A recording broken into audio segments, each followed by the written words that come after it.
Hi friends, welcome to Salem Padma சமையல். இன்னைக்கு நம்ம என்ன பார்க்க போறோம்னா சேலம் ஸ்பெஷல் பன் மசாலா. இங்கே பார்த்தீங்கன்னா வண்டி கடையெல்லாம் ஈவினிங்கில் இதுதான் ரொம்ப ஃபேமஸ். அதுதான் பார்க்க போகிறோம். வாங்க போய் பார்க்கலாம். அதுக்கு முன்னாடி நம்ம சேனல் இப்போ தான் புதுசாக பார்க்குறீங்கன்னா சப்ஸ்கிரைப் பண்ணிக்கோங்க. பக்கத்தில் இருக்கிற பெல் பட்டனையும் கிளிக் பண்ணிக்கோங்க. இப்போ அதுக்கு தேவையான பொருள் பார்த்தீங்கன்னா இந்த மாதிரி பச்சை பட்டாணி ஏற்கனவே நைட்டே ஊற வச்சு கொஞ்சமாக உப்பு போட்டு வேக வச்சு வச்சுருக்கேன். இது வந்து 1 கப்பு. கேரட் துருவி வச்சிருக்கேன், அது வந்து ஒரு 1/2 கப் அளவுக்கு எடுத்துக்கோங்க. ஒரு தக்காளி இந்த மாதிரி கட் பண்ணி வச்சிருக்கேன். ஒரு பெரிய வெங்காயம் மீடியம் சைஸு, கொஞ்சமாக மல்லி இலை, கறி மசாலா ஒரு 3/4 டீஸ்பூன், 2 பன்னு வேணும். இதுக்கு முக்கியமானது பார்த்தீங்கன்னா இது ஒரு மசாலா. இது எப்படி செய்யறதுன்னு நான் காமிக்கிறேன். வாங்க போய் பார்க்கலாம். பாருங்க, அந்த மசாலா செய்யறதுக்கு நான் வந்து ஒரு கடாய் வச்சிருக்கேன். இதுல வந்து ஒரு 1 கிளாஸ் அளவுக்கு தண்ணி ஊற்றிருக்கேன்.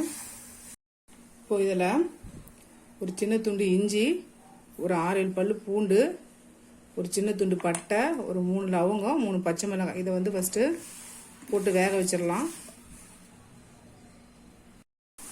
இப்போ பாருங்க, இது வந்து கொஞ்சம் வெந்துருச்சு. இப்போ இதில் ஒரு கைப்பிடி அளவுக்கு புதினா வச்சிருக்கேன், அதை போட்டுடலாம்.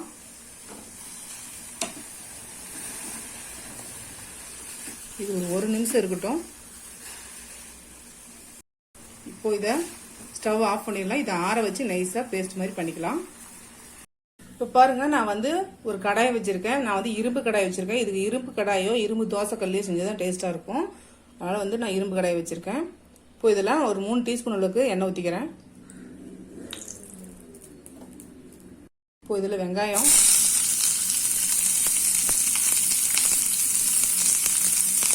தக்காளி போட்டுக்கலாம்.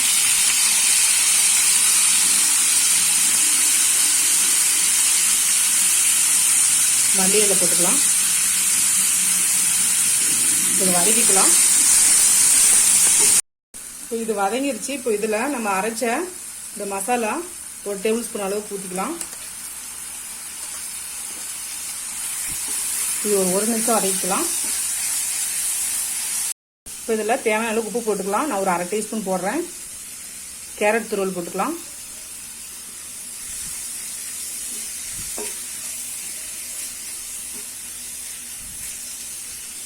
இது ஒரு 1 நிமிஷம் வதங்கட்டும். இப்போ நம்ம வேக வச்ச பட்டாணி போட்டுக்கலாம்.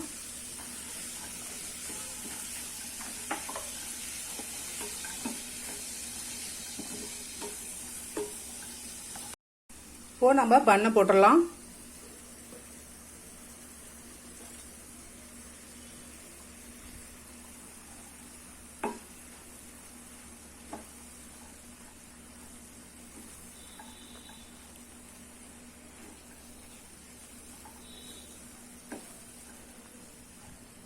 இப்போ இதில் நம்ம கறி மசாலா போடலாம். இது வந்து வீட்லேயே செஞ்ச சேலம் கறி மசாலா. இதோட லிங்க் கீழே போடுறேன், நீங்கள் வேணா பார்த்து பண்ணிக்கோங்க. நல்லா டேஸ்ட்டாக இருக்கும்.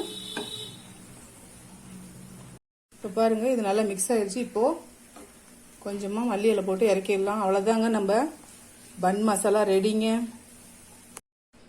இப்போ பாருங்க, நம்ம செஞ்ச சேலம் ஸ்பெஷல் பன் மசாலா ரெடி ஆயிடுச்சு. இது பார்த்தீங்கன்னா ஒரு 2 பேர் சாப்பிட்ற அளவுக்கு செஞ்சுருக்கோம். ட்ரை பண்ணி பாருங்க. இந்த வீடியோ உங்களுக்கு பிடிச்சிருந்தாக்கா லைக் பண்ணுங்க, ஷேர் பண்ணுங்க, கமெண்ட் பண்ணுங்க.